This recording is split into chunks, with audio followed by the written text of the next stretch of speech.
Hello বন্ধুরা, আজকে পিউ কিচেনের সবাইকে আমন্ত্রণ। দেখুন, আজকে নতুন একটি রেসিপি নিয়ে হাজির। এখানে মুচমুচে করকরে পকোড়া, সন্ধ্যার সময় টিফিনের জন্য খুব মজাদার একটি রেসিপি। তো এই রেসিপিটি নিয়ে হাজির, দেখতে থাকুন কিভাবে বানাচ্ছি। এখানে আমি 4 পিস ব্রেড নিয়ে নিয়েছি। এবার 4 পিস ব্রেডকে আমি টুকরো টুকরো করে ভালো করে কেটে নেব, যাতে ব্রেডটা একদম মিহি হয়ে যায় আর কি। সেভাবে আমি ব্রেডটা কেটে নিয়েছি। এবার একটা বোলের মধ্যে নিয়ে নিলাম ব্রেডের টুকরোগুলো। ঠিক এভাবেই কেটে নেবেন। একটা ইউনিক টাইপের মাঝে মাঝে খেতে ইচ্ছেই করে, তো দোকান থেকে কেনার থেকে যদি ঘরে বানানো যায় তাতে মজাদার বেশি হয়। তো এখানে আমি 2টো ডিম নিয়ে নেব ব্রেডের মধ্যে। 4 পিস ব্রেড নিয়ে নিয়েছি, এখানে 2টো ডিম নিয়ে নিলাম। এবার এখানে আমি কিছু মশলা অ্যাড করে দেব। এখানে আমি দিয়ে দিলাম পেঁয়াজ কুচি,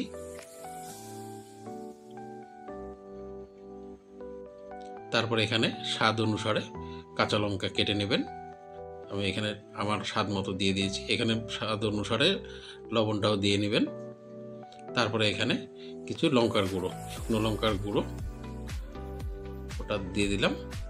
এবার এখানে দিয়ে দেব হলুদ, অল্প পরিমাণ হলুদ দিয়ে দিলাম কালারটা আসার জন্য। আর এখানে আমি 1 চামচ মতো কর্নফ্লাওয়ার ব্যবহার করেছি।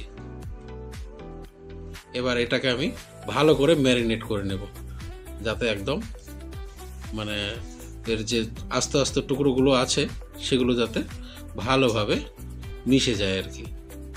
খুব সুন্দরভাবে এটাকে মেখে নিতে হবে, যাতে দানাদার জিনিসটা না থাকে ব্রেডের। একদম মিহিভাবে আটা ময়দা মাখার মতো এভাবে মেখে নেবেন আপনারা। মেখে নিয়ে এটা কিছুক্ষণ রেস্টে রেখে দেবেন। তাতে কি হবে, মানে আরও ময়মটা ভালো হবে। এখানে যতটা মাখতে পারলেন মাখলেন, তারপরে এটা এভাবে কিছুক্ষণ রেস্টে রেখে দেন, 10-15-20 মিনিট রেখে দেন। রেখে দেওয়ার পরে এবার আমি আমার মতো সাইজ দিয়ে নিলাম। আপনারা যে কোনো শেপে এটাকে করতে পারেন, এটা নিজের পছন্দসই শেপ করতে পারেন।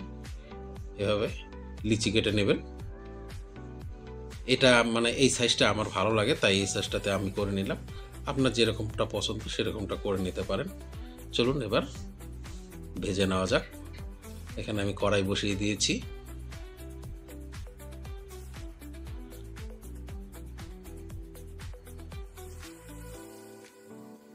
এবার আমি একে একে সব তেলের মধ্যে, তেলটা গরম হয়ে গেছে, তেলের মধ্যে দিয়ে দিচ্ছি। এটা কি বলেন তো, এটা একটা ইউনিক, মানে আলুর পকোড়া, অনেকের অনেক কিছু পকোড়া, কিন্তু এটা হচ্ছে ব্রেড পকোড়া। ইউনিক একটা, মাঝে মধ্যে খেতেই হয়।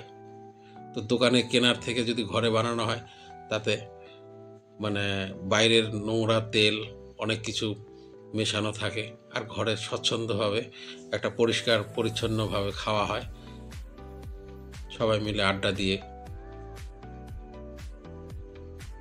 তো এভাবে উল্টে পাল্টে সুন্দরভাবে এপাশ ওপাশ ভেজে নেবেন।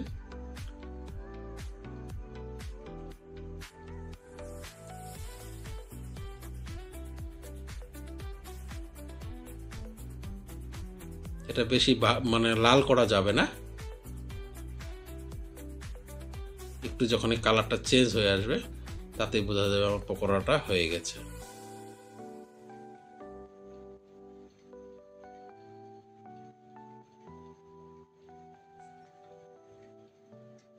তো সন্ধ্যার সময় মনে করেন সবাই আড্ডা দেওয়ার সময় এভাবে যদি একটা ব্রেড পকোড়া রেডি করা যায়, তাতে গল্পটা অনেক জমে ওঠে, তাতে অনেক কথা আদান প্রদানও হয়। খুব সুন্দর একটা পরিবেশের জন্য মানে এই ব্রেড পকোড়াটা খুব ভালো। আশা করি আপনারা আমাদের রেসিপিগুলো দেখে হয়তো ভালো লাগলে কমেন্টে জানাবেন কে কোথা থেকে দেখছেন। আমরা তাদের রিপ্লাই দেওয়ার জন্য প্রস্তুত থাকবো সবসময়। আর যেখান থেকেই দেখেন না কেন, সবাই কমেন্টে জানাবেন, আমি ওখান থেকে দেখছি বা আমাদের ভালো লাগছে। আপনারা যদি অন্য কোনো রেসিপি দেখতে চান, সেটাও আমাদের কাছে শেয়ার করতে পারেন। আমরা চেষ্টা করব অন্য একটা রেসিপি আপনাদের সামনে তুলে ধরার জন্য। সবাইকে ধন্যবাদ।